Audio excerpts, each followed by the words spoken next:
पूज्य जगतगुरु दुई दिनिया राज्य राजधानी भुवनेश्वर गस्तर भोगवर्धन गोवर्धन मठ पुरी पीठरू आसंता 25/10/2025 संध्यार यात्रा करेंगे।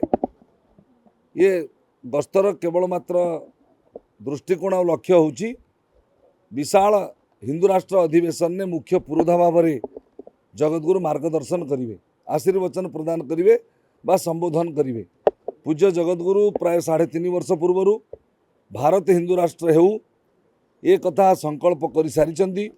आज भारत वर्षर प्रति कोण अनुकोण ए लहर चली गोवर्धन पीठरू आरंभ होता लहर ओडिशा रे प्रथम थर पर ओडिशार राज्य राजधानी भुवनेश्वर रे अधिवेशन नारे हिंदू सम्मिलनी नारे समस्त लोड़ा जाइए।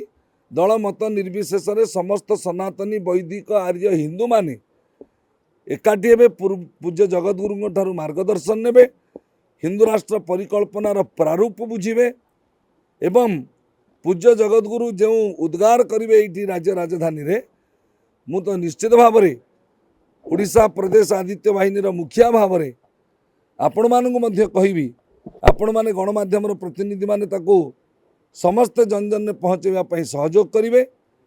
कार्यक्रम आम विशाल आयोजन कार्यक्रम करुचु समस्ते लगी कम आपण मैंने सहयोग करंतु। जदि पाग प्रतिकूल न हुए हजार हजार जनता आज आपण देखिए कार्यक्रम सफल करने एकाठी हे।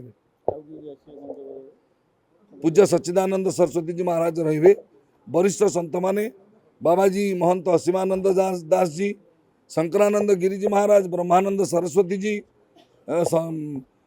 सत्य चैतन्य महाराज, अनेक आमर बाया बाबा अनेक साधु सन्त निज आड़ू आग्रह कर जगतगुरु मंच रहीकि मार्गदर्शन और प्रेरणा नापी एवं ओडिशार विभिन्न राजनैतिक दलर जो माने वरिष्ठ नेतृमंडली से माने आग्रह कर जगतगुरु दर्शन करने सहित हिंदू राष्ट्र परिकल्पना प्रारूप बुझा और मार्गदर्शन नापी।